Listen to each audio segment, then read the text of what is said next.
बिस्मिल्लाहिर्रहमानिर्रहीम। रईस साहब और हयाती इदारी और माज़ज़ वकील साहिबानो अस्सलामु अलैकुम वरहमतुल्लाहि वबरकातुहू। वकील साहिबानो तासु खो په ډیرو موضوعګانو په هغه خبرې وکړې. زه راځم دا د یکشنبې ورځ د ګلبدین څرګندونو ته چې د یکشنبې په ورځ باندې د بیا خپل خبرې کړي، نو زه نه پوهېږم په ګاډو واډو یې سر سوی ده. تا خو دا 5 نظامو کې تر وګوره ماتې وخوړله. ته یو ناکامه او پاتې څیری چې په 5 نظامو کې ته ناکام راغلی. نور د خدای خاطرم وکړه، د نصیحت دی که څوک نه وي چې موږ درسو کېنه په کور کې کېنه، دا وطن نور لانجو ته مه باسه. تا نه څوک ګیله نه کوي چې راسه ته د دې وطن سرنوشت باندې خبرې وکړه. زه نه پوهېږم چې تا ادرس کوم جینه ده.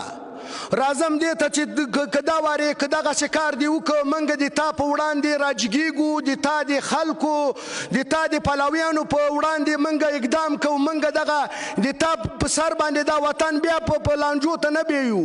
د مجاهدینو وخت د ویر څه د وروستو د داود خان وخت نه رادې خوا ته په کوم سیاست کې کامیاب راغلی. نور به په دې وطن باندې مسخرې نه وای. قرار په جای کېنه او سپین ږیری، نور تا نه څوک ګیله نه کوي چې ته سیاست ته راوځه.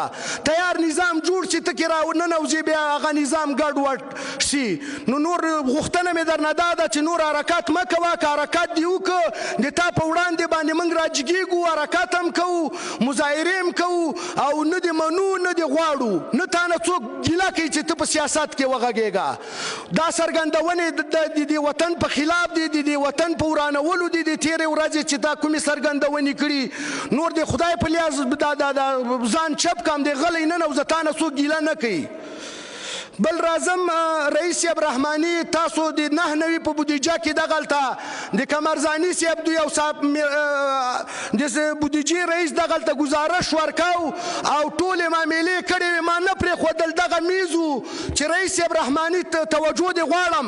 په تېر کال کې دغلته ما هغه نه پرېښوده ګزارش چې بیا دغلته وکیل صاحبان را باندې راټول څه هماغه ګزارش یې ورنه کړه، تا بودیجه پاس کړه.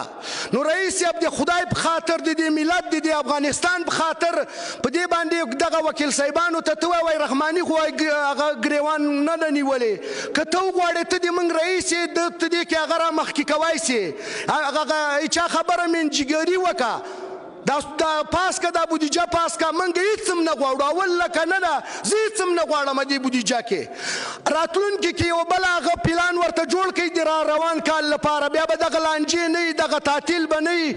نو د ټولو وکیل صاحبانو نه مې تقاضا ده چې دا بودیجه پاس کړي او د معلمینو هغه به ورته نه نیسو چې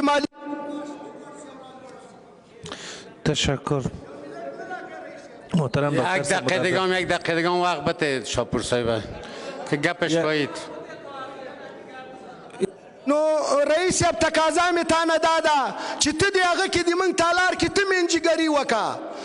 دغه ګوره دغه ټول ولس دې ته په توجه ده چې پارلمان څه کوي او ارګ څه کوي.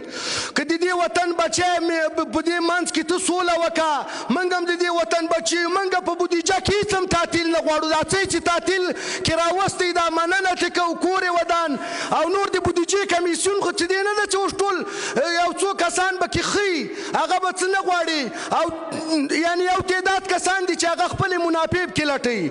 نو زه غواړم ټولو وکیل صاحبانو نه مې خواست ده چې د خدای په خاطر دغه بودیجه پاس کړي، را روان کال لپاره یو پلان یې طرحه ورته جوړه کړي. بیا به نه مشکل را مخته کېږي او نه به دغه وي.